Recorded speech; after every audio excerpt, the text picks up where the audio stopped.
Hello my dear loving students. केमती अच्छे पिले भल अच्छ अनन्या मैम का क्लासेस को ढेर सारा स्वागत पिला माने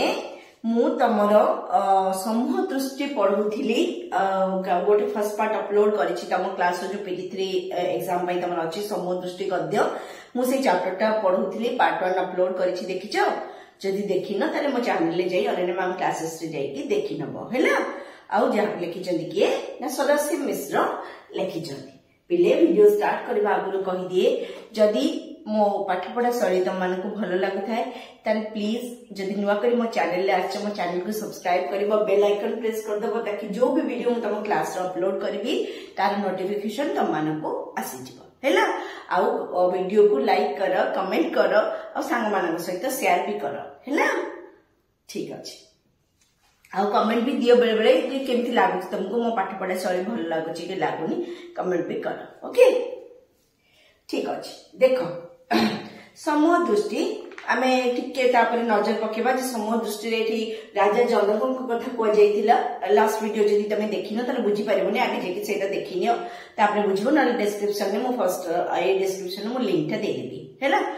तो कौन हिला ना आमे काली बुझीतिले जे जनक राजा के पाखु जने ऋषि आछंती से कहले कोन ना तुमठु माने ढोंगी राजा मु जीवन में देखिनी माने तमे बहुत बड़ ढोंगी कारण जने राजा ही के केबे ऋषि केंती ही पारिबो बुझिले कि नहीं तो से कोन कले ना सी प्रमाणित करबा को जाय कि से कोन कले ना ताको ताकर सब जे प्रकार से ताको कथा को बिल्कुल भी खराब नेलेनी आउ ताकर भल्लो से आतिथ्य कले करी कि कोन कले ना डाइनिंग टेबल जिते खाइबा को बसिले सेठी कोन हैला ना दी जन सामना सामने हेकी ऋषि एवं राजा दी जन बसिले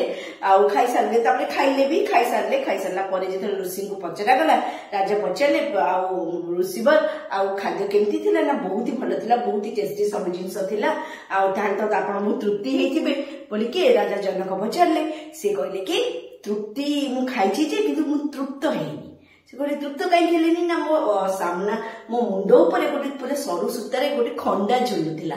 तो मो मन रे सब बळे भय रहउथिला जे से खंडाटा केते मो ऊपर गଳି पड़िबो मु तो ऊपर को चाहुथिली पाटी पाखु को हाथ नउथिली सेतबे से खंडाटा मो नजर रे आसी जाउथिला जोथि पई कि मु खाली गिळी दउथिली मु आ तो एन्जॉय करि पारिनी हैला तो तापरे कोन हैला ना राजा जनक कहले ठीक एई परी जे माने मु मध्ये जदियो मु जने राजा मु जेतु राजा मु कोटा पिंदी जी मो पाखरे खड्ग अछि आ मु माने सब राजा ऐश्वर्य भोग करबा अधिकार मोर अछि कारण मु राजा मु करबी न के करबो किंतु मु ताको उपभोग करूनी कारण मु मध्ये सेई खड्ग सेई खंडाटा काई कि झुला आछि ना मु भी सेई खंडा को चाहि से होछि धर्म दंड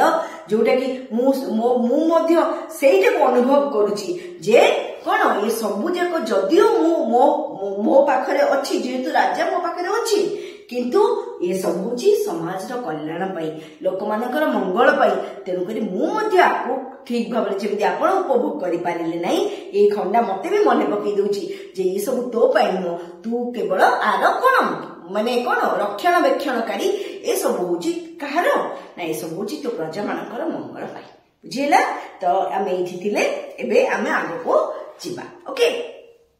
एटी गोटे पंक्ति से कहउचंती कवि माने गोटे संस्कृत श्लोक जे मिथिला प्रदग्धि धायां नमे लाभ नमे क्षति कोन त माने ना मिथिला राज्य जेबे दग्ध होई जाय भस्मीभूत होई जाय तेबे व्यक्तिगत भावरे मोर लाभ नै कि क्षति नै कोन कहउचंती राजा कहउचंती जदि मिथिला राज्यटा केबे नष्ट होई जबो ध्वंस होई जबो व्यक्तिगत स्तर रे माने पर्सनली मोर किछ काई मु देथि किछ नहोनी ना मोर एठी किछि लाभ नै कि क्षति नै मोर किछि लाभ पाइ के मु ए जो ऐश्वर्य को खाइ कि मु भोग करूनी तो मोर किछि लाभ नै आ मोर किछि क्षति मध्ये होबनी कारण ए पाइ मु अति मात्रा रे पागला नो बेसन डुबी के रहिछि जे मोर सब किछि नष्ट होई जबो तापे मु पागला सेमिति मध्ये नुहे उपभोग मोर राजकीय मर्यादा मु होछि उपभोग करबा मु भलो माने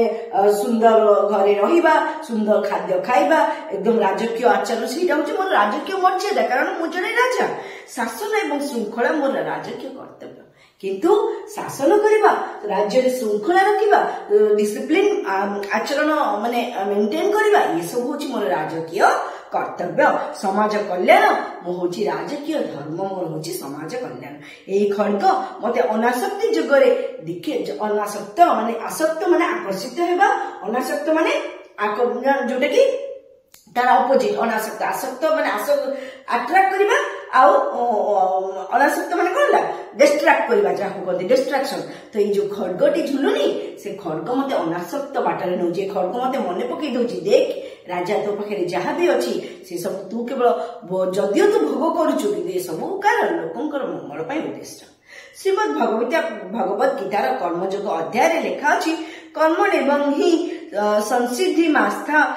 जनकादय कौन ना जनकादि महापुरुष माने कर्म सिद्धि लाभ कर। जनकादि महापुरुष कहीं कही जान माने जनक को ही एकमात्र आख्या दि जाए जनकादि माने जनक परी जनकादि महापुरुष माने जनकों परी महापुरुष माने से माने कौन कर ना कर्म सिद्धि लाभ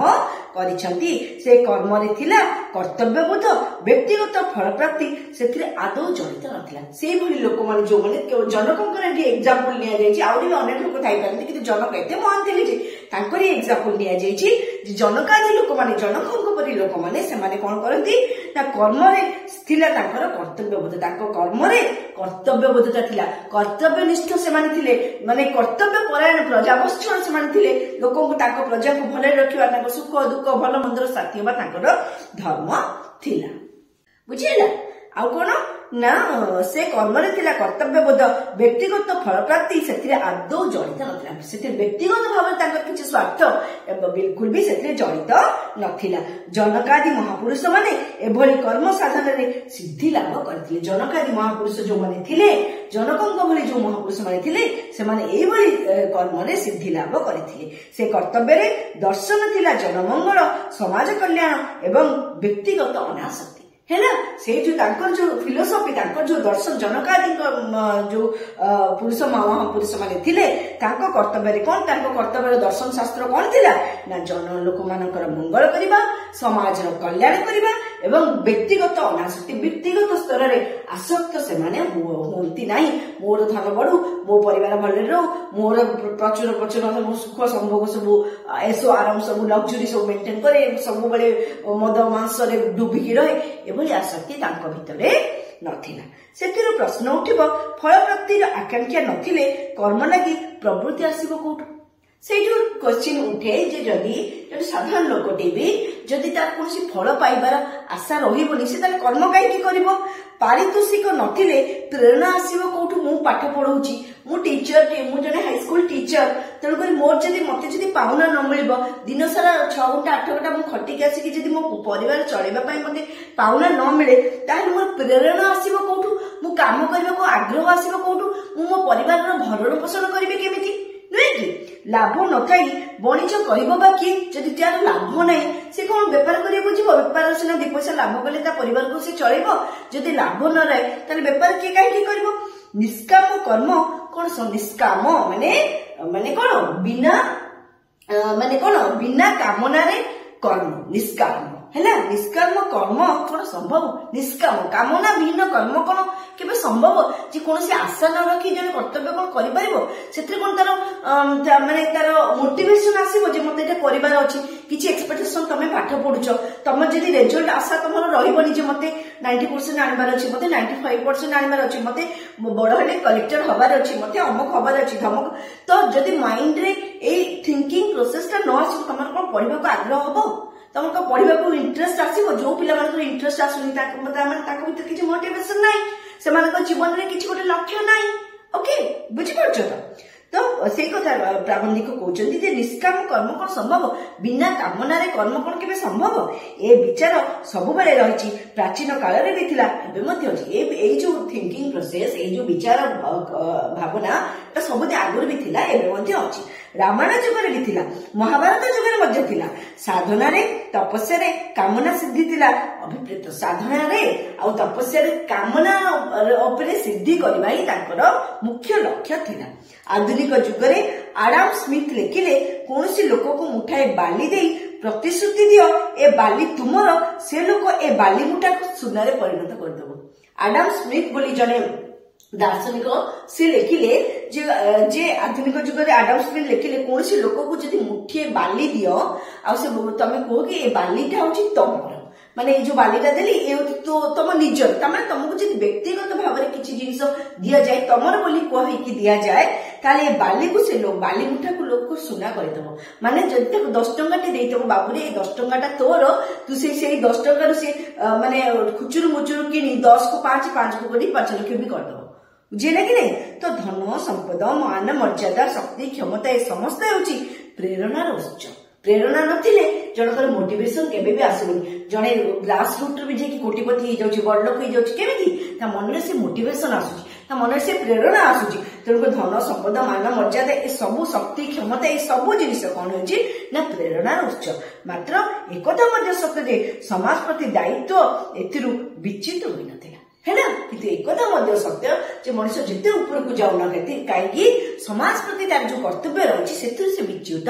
न ऊपर को जाऊ किछि मंद नहीं किछि खराब नुहे धनी हवा किछि खराब नुहे कष्ट करी कलेक्टर टे हवा डॉक्टर टे हवा इंजीनियर टे हवा बहुत पैसा रोजगार करबा किछि खराब कथा नुहे किंतु समाज प्रति जो कर्तव्य रही समाज प्रति जो डेडिकेशन टा गोटे व्यक्ति विशेष रहिबा कथा सेतिर विच्युत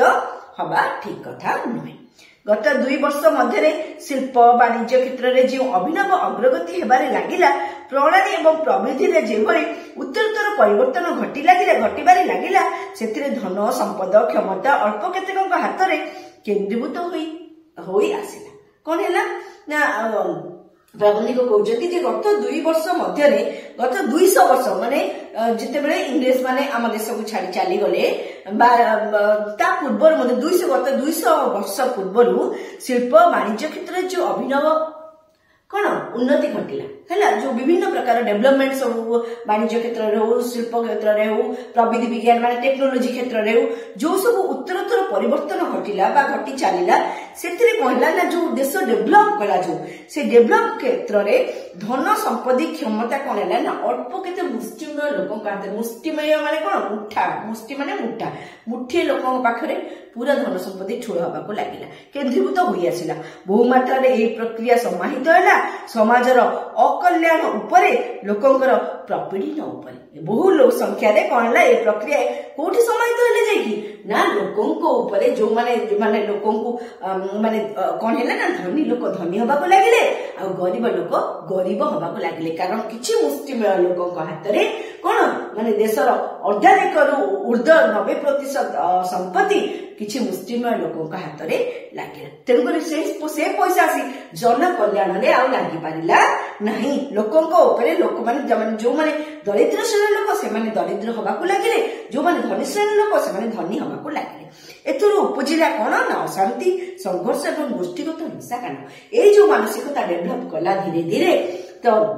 सेठू अशांति लोकों भितर अशांति उपजिला लोकों विषय संघर्ष उपजिला एवं गोष्ठीगत माने विभिन्न प्रकार माने माने कोन हिंसा कांड ए सब मध्य घटिबाकू लागिला कारण गरीब लोक गरीब होई चलिले आ धनी लोक धनी होई चलिले एही परिवेश मध्य महात्मा गांधी प्रतिपादन कले कर्मयोगर एक रूपांतर महात्मा गांधी कौन कले ना कर्मयोगर गोटे रूपांतर से तैयारी कले जे कर्मयोगटा एभली हवा दरकार कौन तांकर सकल कर्मर मूल भित्ति थिला सत्य एवं अहिंसा जहाँ भी कर्म से करुथिले तार मूल भित्ति फाउंडेशन कौन थिला सत्य एवं अहिंसा आंदोलन एवं अभियान राजनीति एवं अर्थनीति सकल क्षेत्र में ए दुईटी तत्व थिला तांकर कोन ना तांकर आईन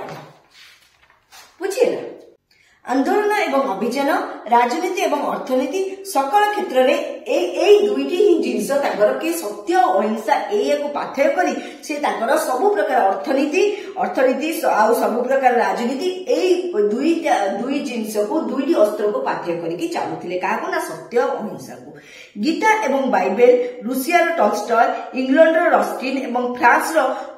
थीरियों लेखारे से पाइथिले जीवन दर्शन है एई जो सब लेखक कथा को कहली ताको से जीवन दर्शन आनीथिले एई दर्शन उपर आधारित तांकर ट्रस्टीशिप न्यासित्व नीति है से कौन कले ना गोटे नुआ नीति प्रणयन करने को भारत वर्ष चेष्टा कले जो नीति को कौन ट्रस्टीशिप न्यासित्व नीति बोली कहगला कौन पढ़ा आगे को न्यासित्व नीति कौन बिले ଗାନ୍ଧିଜୀ 1940 ମସିହାର ଅଗଷ୍ଟ ମାସରେ ହରିଜନ ପତ୍ରିକାରେ ଗୋଟିଏ ସଂଖ୍ୟାରେ ଏହି ନ୍ୟାସିତ୍ୱ ଉପସ୍ଥାପିତ କରିଥିଲେ। 1940 ମସିହାରେ ସେ ଗୋଟେ ପତ୍ରିକା ସମ୍ପାଦନ କଲେ ଯାହା ନାଁ ଥିଲା ହରିଜନ। ସେଇ ପତ୍ରିକାରେ ସେ କଣ ନ୍ୟାସୀ ତତ୍ତ୍ୱ ଉପରେ କଣ ନା ଗୋଟେ ଲେଖା ଉପସ୍ଥାପିତ କଲେ। ସମାଜ ଭିତରେ ବିଭିନ୍ନ ବ୍ୟକ୍ତିଙ୍କ ମଧ୍ୟରେ ବିଭିନ୍ନ ଗୋଷ୍ଠୀ ମଧ୍ୟରେ ଆୟ ଏବଂ ସମ୍ପଦର ଉତ୍କଟ ତାରତମ୍ୟ ରହିଲେ ସମାଜ ତିଷ୍ଠି ପାରିବ ନାହିଁ। ସେଥିରେ ସେ କଣ ଲେଖିଲେ ଯେ ସମାଜ ଭିତରେ ରହୁଥିବା ପ୍ରତ୍ୟେକ ଲୋକ ମାନେ ସାମ୍ୟବାଦୀ ହେଇକି ବଞ୍ଚିବା ଉଚିତ, ମାନେ ତାଙ୍କ ଭିତରେ ଧନଗତ ବେଶୀ ପାର୍ଥକ୍ୟ ରହିବା ଉଚିତ ନୁହେଁ। ଯଦି ରହିଲା ସମାଜର ବିଭିନ୍ନ ବ୍ୟକ୍ତିଙ୍କ ମଧ୍ୟରେ ଗୋଷ୍ଠୀ ମଧ୍ୟରେ ଆୟ ଏବଂ ସମ୍ପଦର ଯଦି ବହୁତ ଲମ୍ବା ପାର୍ଥକ୍ୟ ରହିଲା, ଜଣେ ଲୋକ ବହୁତ ଧନୀ ଆଉ ଜଣେ ବହୁତ ଗରିବ, କିଛି ଲୋକ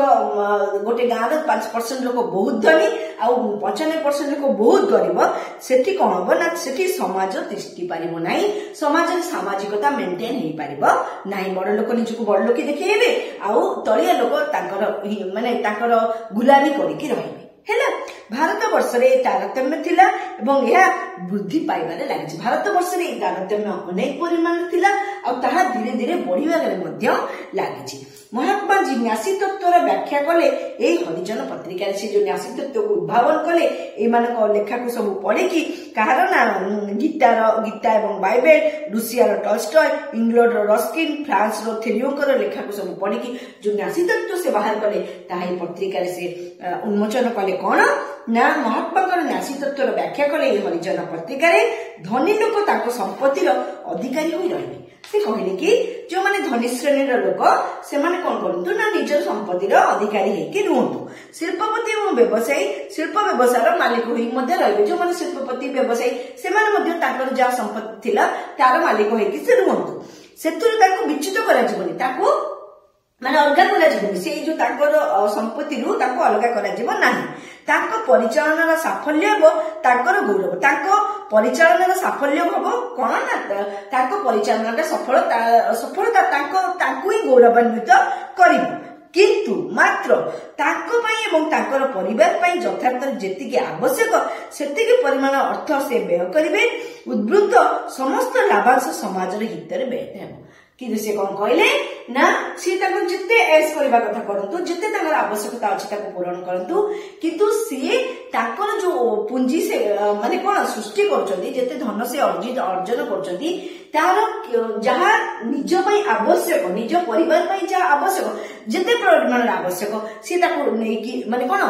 ମେଣ୍ଟେନ କରନ୍ତୁ। କିନ୍ତୁ ତାର କିଛି ଲାଭାଂଶ ସେ କଣ କରନ୍ତୁ ନା ଡୋନେଟ କରନ୍ତୁ। କାହାକୁ ନା ନିଜଠୁ ତଳ ଶ୍ରେଣୀର ଲୋକମାନଙ୍କୁ, ଗରିବ ଲୋକମାନଙ୍କୁ, ଯୋଉମାନେ ଦିନହୀନ ଅବସ୍ଥାରେ ଅଛନ୍ତି ତାଙ୍କ ପାଇଁ ଡୋନେଟ କରନ୍ତୁ। ଆ ଦ୍ୱାରା କଣ ହବ, ସେତିକି ଅର୍ଥ ସେ ବ୍ୟୟ କରିବେ। ଉଦ୍ବୃତ୍ତ ସମସ୍ତ ଲାଭାଂଶ ଯାହା ଲାଭ ଅଂଶ ଅଛି ସମାଜର ହିତରେ ବ୍ୟୟିତ ହେବ। ତାହା ପୁଣି ତାଙ୍କରି ସ୍ୱେଚ୍ଛାରେ, ମାନେ ସେ ନିଜ ଇଚ୍ଛାରେ ସେଇଟାକୁ ଡୋନେଟ କରିବେ, ବାଧ୍ୟବାଧକତାରେ ନୁହେଁ। ହେଲା, ବାଧ୍ୟବାଧକତା ନୁହଁ, ନିଜ ଇଚ୍ଛାରେ ତାକୁ ଡୋନେଟ କରିବେ। ଏଥିଲାଗି ସେମାନେ ହେବେ ସମାଜର ନ୍ୟାସୀ ବା ଟ୍ରଷ୍ଟି। ଦେଖିନ ସବୁ ବିଭିନ୍ନ ପ୍ରକାର ଟ୍ରଷ୍ଟ ଅଛି, ଯୋଉମାନେ ବିଭିନ୍ନ କାମ କରୁଛନ୍ତି। ଟ୍ରଷ୍ଟ ହଉଛି ଡୋନେସନ ସଂସ୍ଥା, ତାଙ୍କୁ ସେମାନେ ସବୁ ଫଣ୍ଡିଂ ଆଣୁଛନ୍ତି। ବିଭିନ୍ନ ପ୍ରକାର ଟ୍ରଷ୍ଟ ଅଛନ୍ତି ଯୋଉମାନେ ଫରେନରୁ ଯାଇକି ସବୁ ମାନେ ପଇସା କଲେକ୍ସନ କରୁଛନ୍ତି, ଆଣିକି ଗରିବଙ୍କୁ ବାଣ୍ଟୁଛନ୍ତି, ଆଗରେ ବି ମାରି ମୁରିକି ଖାଉଛନ୍ତି। ତ ଏଇ ଯୋଉ ଟ୍ରଷ୍ଟର କନସେପ୍ଟଟା ଗାନ୍ଧିଜୀ ସୃଷ୍ଟି କରିଥିଲେ। ବିଭିନ୍ନ ପ୍ରକାର ଟ୍ରଷ୍ଟ ତମେ ଦେଖିବ, ଏନଜିଓ ଅଛି ଯୋଉମାନେ ଟ୍ରଷ୍ଟ ଅଛି, ଏନଜିଓ ଅଛି ଯୋଉମାନେ କି ଫଣ୍ଡିଂ ଆଣୁଛନ୍ତି ଏବଂ ଲୋକଙ୍କୁ ବାଣ୍ଟୁଛନ୍ତି। ତା ଭିତରେ ବି କରପ୍ସନ କରିକି ମାରି ମୁରିକି ଖାଇକି ବଡ ଲୋକ ବି ହଉଛନ୍ତି। ହେଲା, କିନ୍ତୁ ସମାଜର ନ୍ୟାସୀ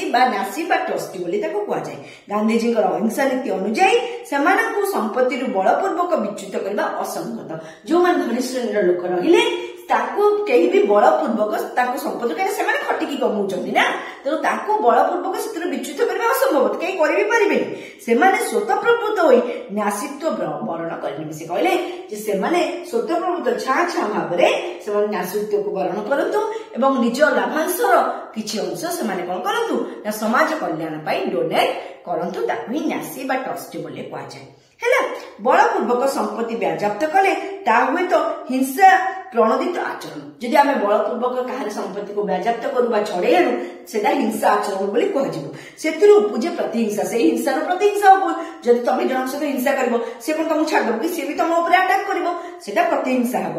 ଏଇ ଅଭିକ୍ରିୟାର ଅବସାନ ହୁଏ ନାହିଁ। ଏଇ ଯୋଉ ଅଭିକ୍ରିୟା ବର୍ତ୍ତମାନ जो सिस्टम जो चलो आर के अंत हेनी बर समस्या बढ़ पंथार प्रकरण में रंजित हुए फलर प्रकृति कौन वर्तमान निष्पत्ति भविष्य गठन कर बुझेगा पंथार प्रकरण में रंजित हुए फलर प्रकृति यही जो जदि आम गलत पंथा आपणेबा ताले तार परिणाम बहुत ही गलत माने भूल है माने आमे केवल कन्विन्स करे जोर जबरदस्ती आम धन को हड़प कर कन्विन्स करे कि कौन जे से किछि परिमाण अंश डोनेट करतु समाज मंगल पाई जो माने गरीब श्रेणी लोक रहिले सेमानकर मंगल पाई से किछि पैसा डोनेट करतु जदि एई प्रकरण रे हबो ताहाले एटा सफल हबो नले जबरदस्ती हिंसा प्रतिहिंसा बल रे एहा हासिल होई परिबो नाही समाज रे स्थिति भी अशांत हैला जदि जदि हिंसात्मक भाव रे आमे एहा करू ताले समाज अशांत हुए अनासक्ति रे रूपांतर करी गांधी जी प्रणयन कले एई नासीबाद हैला अनासक्ति रे आसक्त विहीन आसक्त विहीन रे रूपांतर करके माने ए जो कांसेप्ट को से अनासक्त रे तांकर आसक्ति नाही लोभ नाही धनी लोक माने से माने स्वेच्छा रे गरीब लोकन को पाई किछि दान करूछंती रूपांतर करी गांधी जी कोन ना ए नासीबादर सृष्टि करिथिले सोशलिस्ट माने व्यक्तिगत संपत्ति रो विरोधी जो माने सोशलिस्ट लोक अछंती समाजवादी लोक समाज साम्यवादी चिंताधारा व्यक्ति समान को करती ना व्यक्तिगत संपत्ति को विरोध करती जे सब संपत्ति समस्त कर हैला विरोध करती से माने सामाजिक अन्याय विरुद्ध रे संग्राम कर समाज जदि कोठी भूल जिनस होउची घटी छाची ताकू से माने कोन करती ना विरोध करती उत्कट असामस्य उच्छेद लगी से माने बद्ध परिकर उत्कट भाव में जदि असामंजस्य समाज देखागला धनी श्रेणी गरीब श्रेणी उच्च जाति नीच जाति ए सब जदि असामंजस्य देखागला ताले से माने कोन करती ना से माने ताकू माने उच्छेद करबा पे बद्ध परिकर बा से माने लागि पड़ती एही हिसाब रे गांधी जी नीतिबद्ध सोशलिस्ट मात्र तांको सोशलिज्म को यूटोपिया बा अवास्तव कल्पना बोली कहा हैला यूटोपिया यही हिसाब से गांधी जी जन नीतिबद्ध सोशलिस्ट किंतु तांकर ए जो कल्पना एटा कोन ना कोन को जीव ना यूटोपिया बा अवास्तव कल्पना बोली किए काहे दान करिवो निज पैसा किए कष्ट करके रोजगार करछि व्यापार करछि केते मुंड फटोछि केते परिश्रम करछि किए काहे मागणा दान करदो हैला तुमको लेखक कहते जे तांकर जो थिंकिंग प्रोसेस टा बहुत ही अवास्तव अटे समाज रे समस्त राजा जमीदार शिल्पपति व्यवसायी सकल श्रेणी वित्तशाली लोकों मध्य एभली अनासक्त सामाजिक दायित्व प्रकटित हेबा अवास्तव हैला एमदी जे जो माने वित्तशाली लोक रहिले जो माने राजा रहिले जमीदार रहिले शिल्पपति रहिले कोटिपति रहिले व्यवसायी रहिले से माने जे ताका संपत्ति प्रति अनासक्त हेबे बा आसक्ति तांकर आसीबोनी आ एभली सामाजिक दायित्व से प्रकट करिबा अनासक्त हे कि ताका संपत्ति प्रति अनासक्त हे कि से जे खाली पैसा बांटी दे जिवे लोकन को एटा संपूर्ण रूपे कोन अवास्तव कथा बोली प्राबंधिक कहउछनी गीताकार एई अनासक्त कर्मयोगरे प्रतिष्ठा लाभ करथिबा महापुरुषंकर नाम उल्लेख करिथिले जनकदाय जनक प्रभृति महापुरुषगण हैला गीताकार माने जो जी गीता लिखिचंती से लिखिचंती जे एई अनासक्त कर्मयोगरे प्रतिष्ठा लाभ को माने करचंती ना महापुरुष नाम होचन के ना जनकादेय जनक प्रभृति जनकंक परि महापुरुष जो माने थी अछंती से माने कोन करि परबे जी नै से करि परबो ना जनक होचंती गोटे मात्र उदाहरण गीताकार शास्त्र पुराण को आ गोटे ले उदाहरण पाई पारि नथिले गीताकार शास्त्र पुराण मध्ये जनकंक परि उदाहरण जनक एते महान थिले एते जानि थिले एते परोपकारी थिले ताकर कोनसी आसक्ति नथिला गर्व अहंकार धम्म किछि नथिला आ केवल जनकक कथा ही कह जाय जेठी आ का कथा शास्त्र रे बा गीता रे लिखा जाय नाही सेथिपाई देखिले जनकादय ए जुगरे केवल नुहे जे कोनसी जुगरे समाज समस्त वित्तशाली लोकन को सन्यासित्व रे दीक्षित करबा अवास्तव परिकल्पना हैला जो ए जुगरे नुहे जो जुगरे हो जे वित्तशाली लोक जो माने ताको जे आमे अनासक्त से माने आसक्ति रहइबनी तांकर किछि लोभ रहइबनी किछि मोह रहइबनी से माने खाली माने सेमती सब डोनेट कर दिजिबे ए भलिया भाबिबा एटा केवल अवास्तव परिकल्पना छडा किछि नै एहा आदर्शर महत्व रे उद्भासित होई पारे अवास्तव तथापि आदर्श रे अछि प्रभाव एथिरे निहित समूह नीति हैला एथिरे समूह नीति रही पारे एथिरे समस्तकर मंगल समूह एभली चिंताधारा समस्तଙ୍କ ପାଇଁ मंगलकारी हेई पारे किंतु एहा अवास्तव कल्पना बोली एठारे प्राबंधिक कहउछंती बुझिला पिले वीडियोटा बेसी लंबा हे जिवो आमे आउ गोटे क्लास करिकि ए चैप्टर को कंप्लीट करबा हैला आज पई एतिकी थैंक यू बाय बाय।